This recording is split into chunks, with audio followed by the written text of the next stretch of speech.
If you're tired of letting summer fly by without making any real progress on your goals, this is your moment. I've just launched the Reinvention Rockstars series inside my Facebook group, Successful Working Women Rocking Reinvention. 6 expert women, 6 different focus areas, 3 months of high impact content, and 0 excuses. If you're ready to reinvent your life, career, or business, this is your all access pass, and it's completely free. If you worked with each one of us individually, that'd be over $30,000. So don't miss out and let another summer slip away. Join us now. You'll find the link in the show notes. Welcome to Rock Your Reinvention, where I help high-achieving career women like you get unstuck, make your corporate exit strategy, and successfully transition to your next chapter. Hi, I'm your host, Karen Freeland, a certified life coach and corporate exit strategist. Whether you want to start a business, become a speaker, or something else, I'm here to give you the tools and strategies to shift your mindset, build your confidence, and take bold actions so you can rock your reinvention. Ready? Let's go. Well, it's mid-June, which means it's time for barbecues, sunshine, swimming, and a mid-year check-in. That's right. You set your goals for the year in November because you're proactive and you take your goals seriously. You refined the plan in December, dotting all your I's, crossing all your T's, and making sure you didn't miss anything. And then you hit the ground running in January. Full steam ahead, no looking back, right? But if you're like most, the rest of the year is a blur. And you close your eyes to blink, and the next time you open them, it's going to be November and time to do it all again. Except that you might find you didn't quite hit all your goals. So what if you weren't like most? What if you took a more active role in your goals throughout the year? What if you added a mid-year check-in? Well, that's exactly what I'm going to walk you through today. So this is definitely going to be more of a workshop style episode. So preferably you're going to be somewhere free of distractions where you can write and take notes. But if not, you can always come back and write things down later. The key is you have to actually come back and do the work though. Now, I like to take a 3-step approach to my mid-year check-ins. First, we're going to reflect, then we're going to refocus, and finally, we're going to refuel. But before we dive in, you might want to take out your list of goals and just have them in front of you as a reference.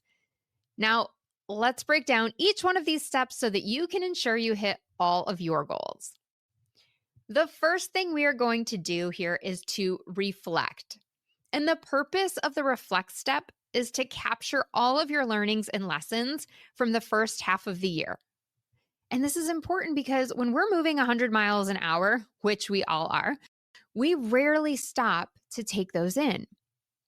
And we might be missing some key insights that could help inform a better path forward or get us back on track.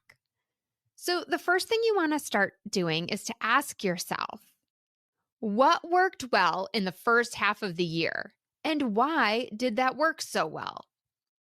So, for example, from my own life, I might say niching down in my podcast to really focus on leaving your 6-figure corporate job has worked well. I've been starting to see more clients from the podcast and more people booking calls to learn about coaching with me. And it worked well because I'm able to speak to their direct pain points versus trying to address everyone that wants to make a career pivot. And it's a space that I'm really passionate about, and I love to talk about it.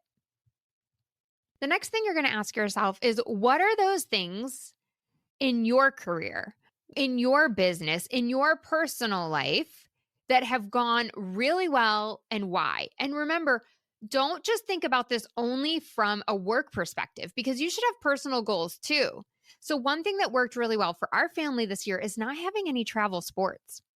I mean, financially it was helpful, but more than that, our schedules were a lot less crazy and we had more family time together, which has been a huge blessing. So feel free to pause the podcast and just fill this out as you go. Next, you're going to ask yourself, what didn't work as you anticipated? Now, this is not to beat yourself up or to open old wounds, but to see if there's a way to repurpose a project, find a silver lining, or make a small tweak that could yield a new result. So I'll be honest with you, my Facebook group has been pretty quiet lately. I try to bring in new people, but a lot of times they don't introduce themselves. So it's hard to engage or know what their goals are. And I had envisioned when I started my Facebook group this really vibrant community where people were always asking questions and we were celebrating each other's wins. People were posting things that were motivational. And this does happen sometimes, but this year has been really quiet. Now, notice that I'm not going to solve for this yet. Okay. I'm just merely taking down the facts. So I'm not trying to fix this perceived issue, but I'm just noticing some of the things that didn't go the way I wanted. Okay. So don't attempt to solve for anything just yet. Then I love to take a moment to capture and celebrate your biggest wins. Because as high achieving women, we often fail to recognize our achievements. Why? Because we're so busy trying to hit the next milestone. And we're just like, oh, yeah, that's what I'm supposed to be doing. I'm supposed to be hitting these goals. But it's really important to show you how far you have come and that all that you've accomplished so far. So please don't skip this step. Make sure you write down all of your accomplishments. For me, I was asked to keynote a charity luncheon in Greenville, and it was a paid speaking gig. I also just did a LinkedIn presentation for a women's energy network for their Carolinas and Pittsburgh chapters. I completed my first class for Switch, which is a volunteer organization that I participate in. And I could keep going, but you get the idea, right? We want to capture as many of these as you can. Now, if you've had a particularly tough time lately, perhaps you experienced a death, a divorce, a layoff, right? Your wins might simply be showing up every day or getting into the therapy that you needed to get through it. So don't think that every win has to be some big, crazy accomplishment like, oh, I got promoted and earned $50,000 more a year, right? Achievements really come in all shapes and sizes depending on the season of our life, okay? But they're still valid. They are still wins and achievements. Don't overlook them. Okay, on the flip side, we're going to take a look next at what were your biggest roadblocks? Is there anything you could do to alleviate that in the future? Or how could you see this as a win instead of a roadblock? Maybe you learned a new skill in the process or met a new person that you wouldn't have experienced if things had been different. Anytime you can shift your mindset around a roadblock, that's another win. Now, for me, one of those roadblocks was not having a virtual assistant. That has put a lot more on my plate this year. But the flip side of that, what's been good, is that this year I've also been able to be closer than ever to my potential clients and my content because I'm now creating it all. It's also saved me money that I can now reinvest in my business or add to my salary, which is helpful. And if I want to, I could hire somebody in the second half if I felt like it was needed. So there you have it. The first step, reflecting on the first half of the year. Now, I know I used a lot of examples from running a business and owning a business, but this applies to women in corporate, women in the nonprofit sector. So don't feel like this only applies to entrepreneurs because it doesn't. You can use this in any walk of life.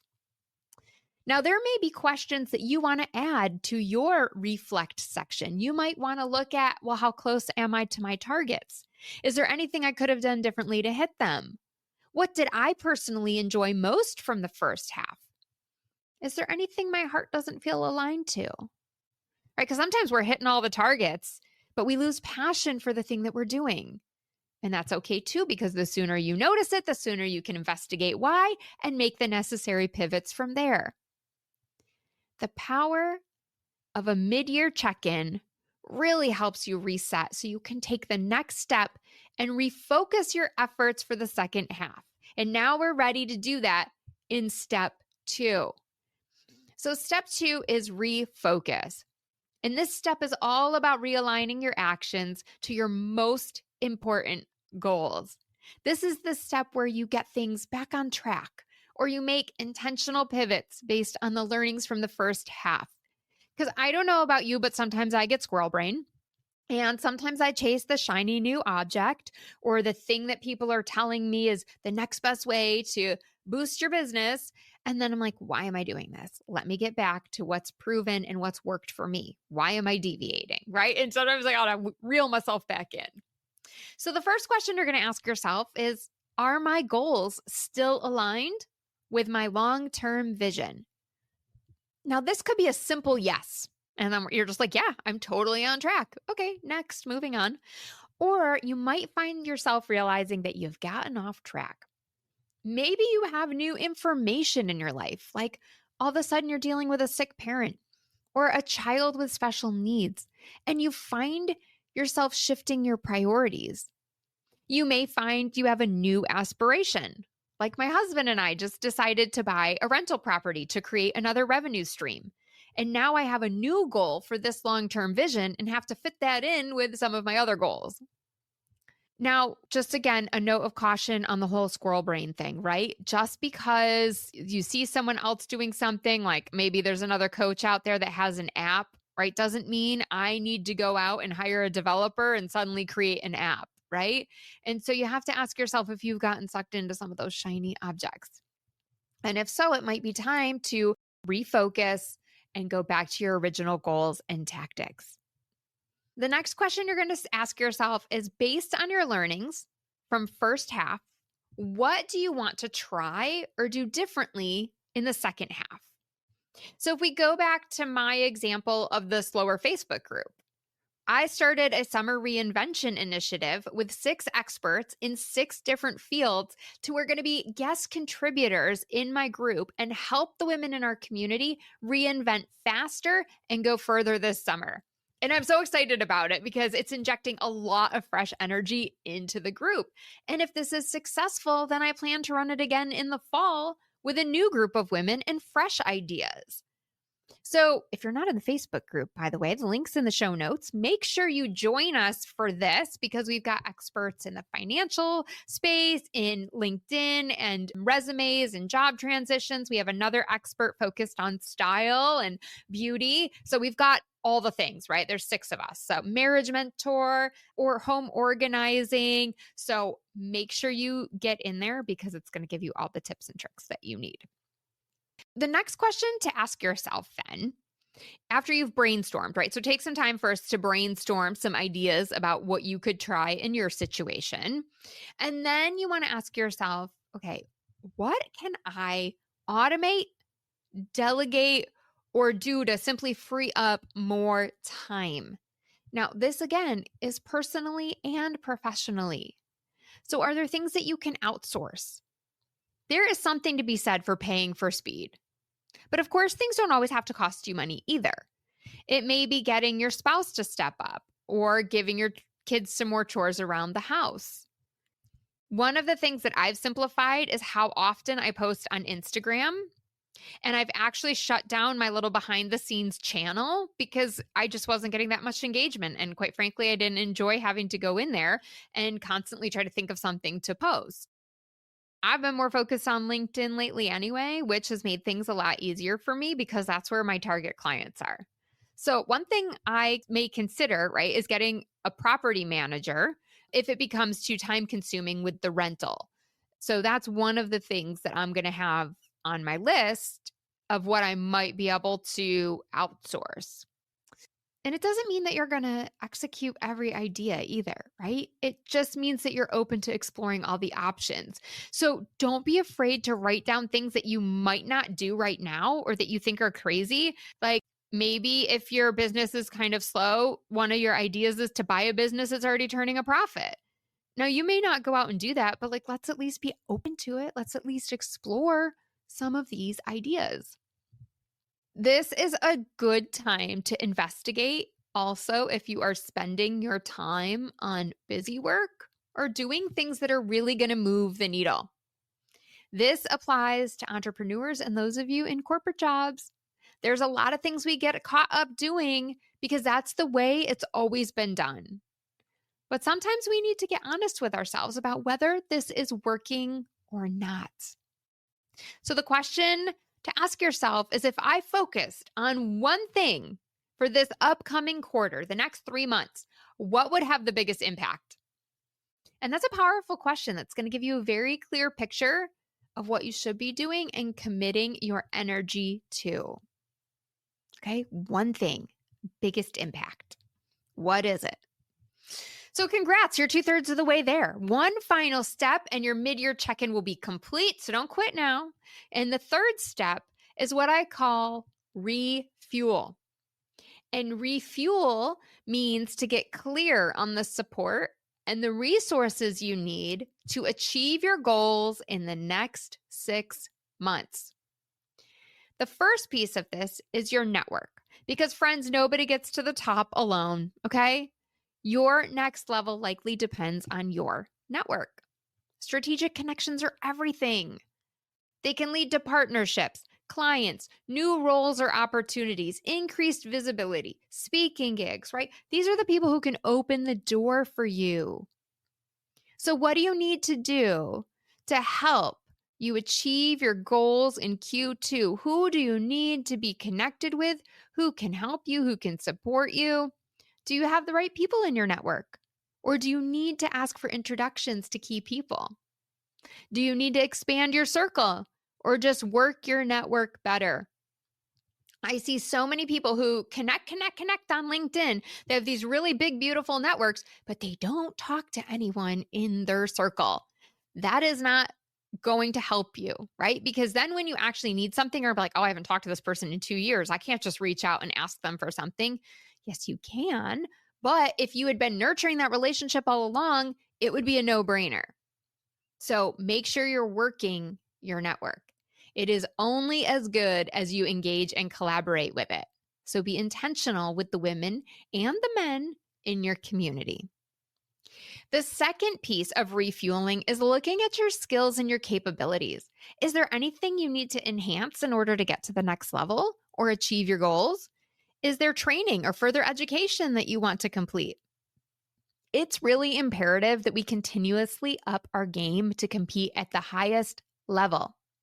Now, this doesn't mean that you always need to be earning more certificates or degrees for the sake of earning them, or because you don't feel like you're competent yet. You don't feel like you're enough. That's not what I'm talking about. But it does mean that we objectively look at the areas that we want to develop personally and professionally. And this should be very closely aligned to your goals.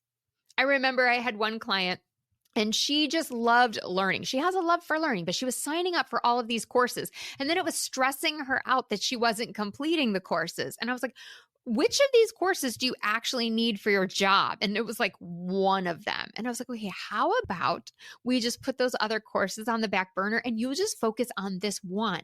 And it was like a light bulb moment for her. And she was like, yeah, okay, that would be so much more manageable. Okay, so we don't need to just be earning certificates for the sake of it.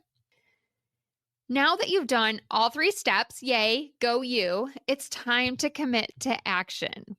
What's the first thing you're committing to for the second half that is going to help you level up? And who can be your accountability partner? Will you hire a coach like me, or will you enlist a friend or a spouse? Having an accountability partner is key to your success. So do not try to go at it alone, and you'll have a lot more fun if you bring someone along for the journey. Either way, I'll be cheering you on and look forward to you rocking your reinvention in the second half. Good luck. Thanks for tuning in. I hope you're inspired to take action by committing to one of the tips or strategies we talked about in today's episode. If you want more accountability and support, I've got your back. Book a complimentary Empowered Exit Strategy call today. Visit KarenFreeland.com to learn more and book your 45-minute session. Until next time, stay fabulous.